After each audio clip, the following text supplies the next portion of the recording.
Scene 1,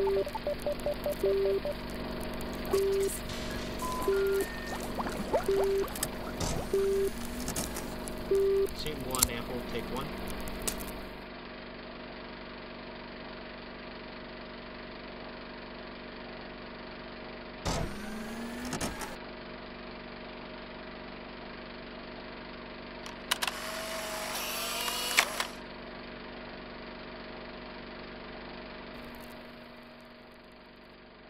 Au sein de la société, on est 4 lecteurs.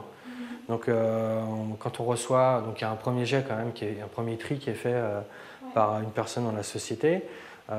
Et puis, donc voilà, elle nous soumet, je dirais, les scénarios du mois. On les lit, on échange, on discute. Voilà, est-ce qu'on peut se permettre d'aller sur celui-là? Est-ce qu'on a envie d'aller sur celui-là? Est-ce qu'on rencontre l'auteur de celui-là? Et puis, c'est un travail qui se fait comme ça, collégial. Nous, on est assez éclectique, c'est plus les coups de cœur qui nous motivent et surtout la qualité de la rencontre avec l'auteur, la qualité de l'écriture aussi, c'est très important. C'est à force de lire des scénarios depuis quelques années, on arrive à voir ce que peut donner un film déjà sur le papier. C'est quand même c'est la première étape. Il faut que ça marche sur le papier avant que ça marche à l'écran. Le fait d'aimer un scénario ou d'aimer un projet ne suffit pas en lui-même. Parce qu'après, est-ce qu'on a les moyens de le mener à terme? Parce que le développement d'un film, ça coûte de l'argent, c'est long. L'écriture, c'est long. Il faut payer les auteurs, il faut prendre des options. De temps en temps, il faut les envoyer en repérage pour qu'ils puissent s'inspirer des lieux. Donc tout ça, ça coûte de l'argent. Donc on ne part pas sur un long-métrage comme ça juste parce qu'on a aimé le scénario. Il y a un tas de paramètres stratégiques qui font qu'on décide d'y aller ou pas. Dans un premier temps, on essaie de trouver du casting autour du film. Pourquoi? Parce que c'est ce que va nous demander la chaîne de télévision. Et le distributeur, il faut du casting. Alors, c'est pas forcé d'avoir que des têtes d'affiche, mais c'est bien d'en avoir au moins une ou deux. Ça, c'est une réalité économique, hein, c'est pas moi qui l'ai choisi. Donc, on travaille là-dessus. Ensuite, on cherche des partenaires financiers, donc chaîne de télévision, distributeur.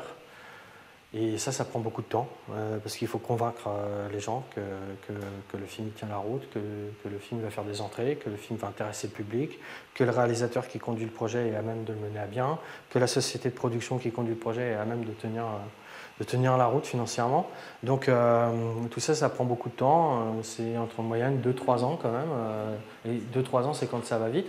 Donc voilà, il faut pouvoir assurer ce développement sur du long terme. Et puis, je dirais qu'une fois que le financement sont levés, c'est-à-dire que le plus dur est fait, presque, à notre niveau, après on passe en production.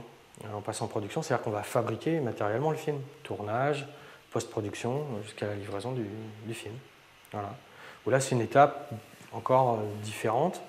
On est sur le terrain, on travaille avec des directeurs de prod, avec toutes les équipes techniques. Et nous, notre métier, c'est de contrôler qu'on est bien dans les limites des dépenses, que le film se fabrique sans problème, qu'on tient le budget, que le réalisateur a réussi à obtenir ce qu'il souhaite, pour qu'ensuite on puisse passer en post-prod, où là on réitère en fait, voilà, on est là, on contrôle, on gère, on organise, jusqu'au moment où tout le monde va visionner la première maquette du film.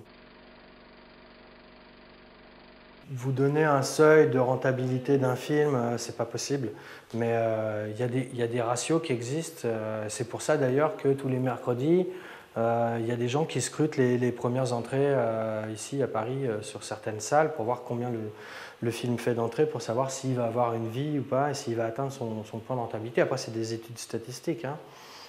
Et puis, ce qui est magique aussi dans ce métier, c'est qu'il y a des fois, on ne prévoit rien du tout. On sort 70 millions d'euros pour faire un gros film qui ne va pas marcher du tout. Puis des fois, on n'en sort que 7 ou 8 et on fait un film qui fait 20 millions d'entrées. Donc ça n'arrive pas souvent, mais quand ça arrive, c'est magique. Comment est-ce que les gens s'approprient un film et pourquoi est-ce que le public s'approprie un film? Si on avait la recette, on ferait que des films qui marchent. Donc on l'a pas la recette et tant mieux. Donc des fois il y a des films qui sont comme ça, des vrais mystères et c'est ce qui est beau aussi. On doit avoir une relation privilégiée avec un réalisateur et un producteur, c'est une relation de confiance. Mais en même temps, il y a aussi une relation d'argent. C'est-à-dire que nous, on est là pour tenir un budget et le réalisateur est là pour faire son film. Alors, parfois, il arrive que ces deux visions-là ne soient pas forcément toujours sur la même longueur d'onde. Donc c'est difficile, parce qu'en plus, avec les réalisateurs, au bout d'un moment, avec qui on travaille, et qui on a l'habitude de travailler, il y a une relation d'amitié qui va se nouer. Et souvent, c'est pas évident de faire comprendre à son réalisateur qu'il faut qu'il fasse des choix, que ces choix sont contraints par le financement et que forcément, il faut trouver d'autres astuces pour raconter son histoire. Comment est-ce qu'on réussit à faire entrer le film que lui, il a dans la tête par rapport au budget que nous, on a réussi à soulever.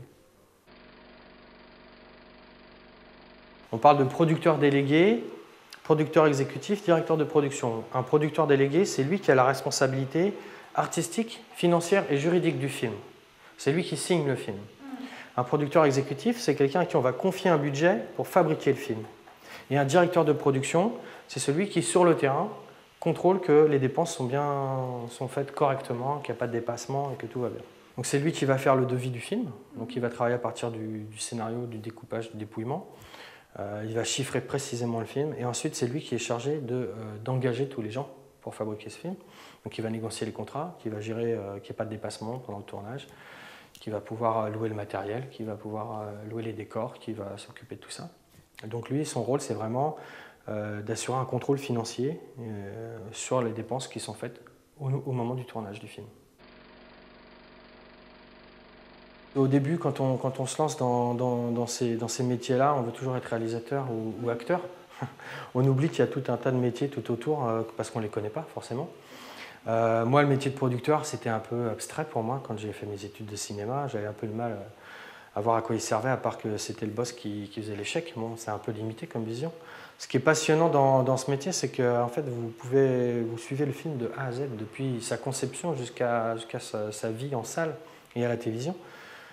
Donc vous avez vraiment un regard sur toutes les étapes de création d'un film. Et ça, c'est passionnant. Moi, ce qui m'intéresse, c'est de raconter des histoires aux gens. Donc c'est pas moi qui les raconte, c'est les réalisateurs, c'est les auteurs. Mais vu que j'ai découvert que j'étais pas un artiste, j'essaie d'apporter ma pierre à cet édifice-là. Voilà, j'essaie d'aider les artistes à raconter leurs histoires. C'est ça qui me motive.